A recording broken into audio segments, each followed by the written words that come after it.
I'm Dane, and this is Dan Explains. A couple weeks ago, NASA finally announced the second company who will be providing a lunar lander for their return to the moon. Many of you are already aware that the first company that was awarded a contract with NASA to design and build a lunar lander was SpaceX. The second lander contract will fund the development of the lunar lander that will be used on Artemis 5, which will be the third landing in the Artemis missions, slated for 2029, went to the national team, which is a partnership of companies led by Blue Origin. Yeah, the one founded by Jeff Bezos of Amazon fame. With the world's two richest men, Elon Musk and Jeff Bezos, competing to build the first two-man lunar landers in over 50 years, the landers they came up with have to be leaps and bounds better than the Lunar Excursion Module, aka the LEM, designed by NASA in the 1960s, right? Well, let me explain.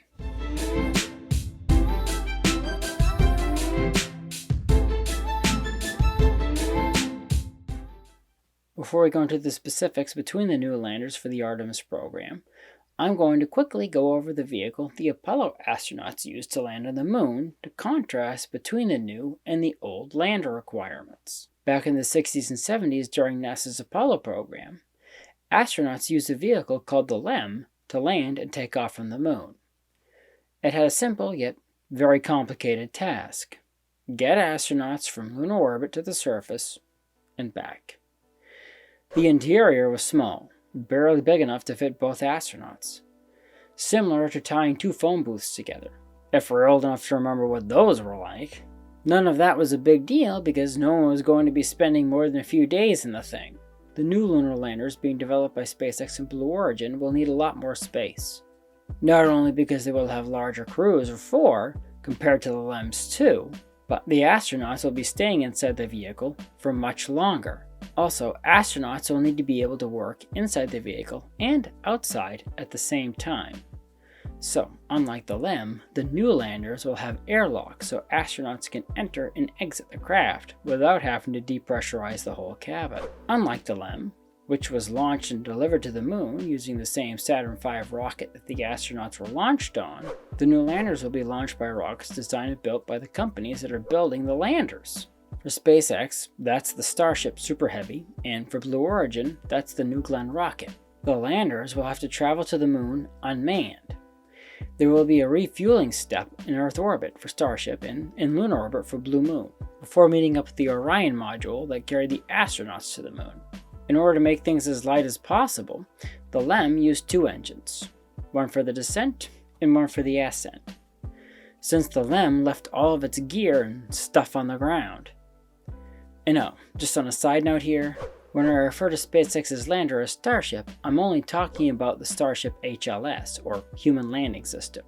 SpaceX is designing other Starship types not meant for landing on the moon. Anyway, the new landers, since they are built potentially to be reusable, will carry all of their hardware back into orbit. Now, what about the new landers themselves? Well, at first glance, right away, you can see they look very different.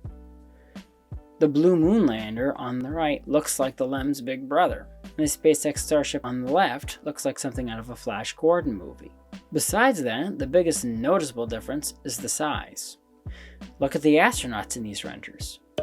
Keep in mind that the astronaut in the SpaceX picture are in front of the lander, and the astronauts in the Blue Origin picture are behind the lander. So, the SpaceX lander is clearly much larger. In fact, it will use an elevator to get astronauts and cargo to and from the surface. The Blue Moon lander will be able to bring 20 tons to the lunar surface, and the Starship will be able to bring a whopping 100 to 200 tons to the lunar surface, depending on how much fuel it has. The SpaceX Starship certainly is huge, but how do the interiors compare?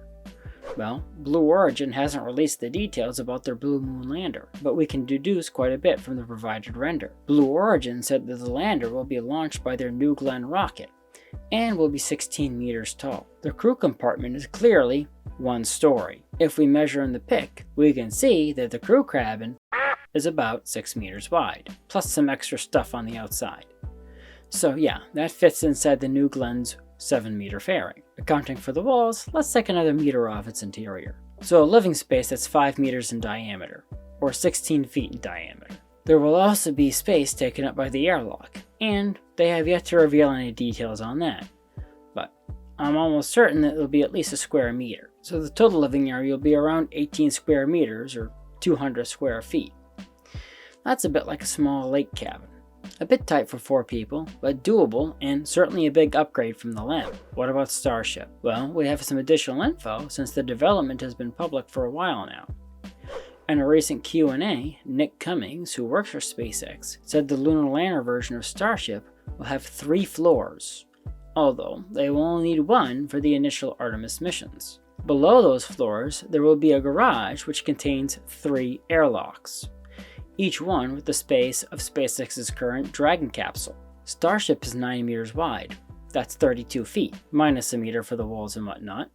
That's about 50 square meters, or 540 square feet, per floor. So the living area will be around 150 square meters, or 1,500 square feet. That's like the living area of a 3-bedroom house. Plus the garage, which is like adding a 2-car garage onto that house. That's overkill for 4 astronauts, which is probably the reason why they won't bother installing 2 of those floors in the initial Artemis missions. Size-wise, it's like going on a trip in a bus versus a sedan. Blue Moon does have advantages over Starship, however, and that's because it uses hydrogen as a fuel, which can be easily extracted from water on the lunar surface. Starship uses methane, and to make methane, you need carbon. Unfortunately, the Moon is very carbon poor. So once the infrastructure is in place, the Blue Moon could refuel on the lunar surface, and Starship could not. So all the Starship's methane has to come from Earth.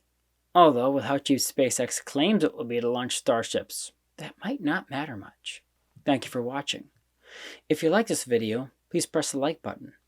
Subscribe to my channel and ding the bell to get notified when I post new videos. Also, please support me on Patreon. Link in the description. The more people support me, the more time I can dedicate to making videos like this one. So, until next time, have a great week.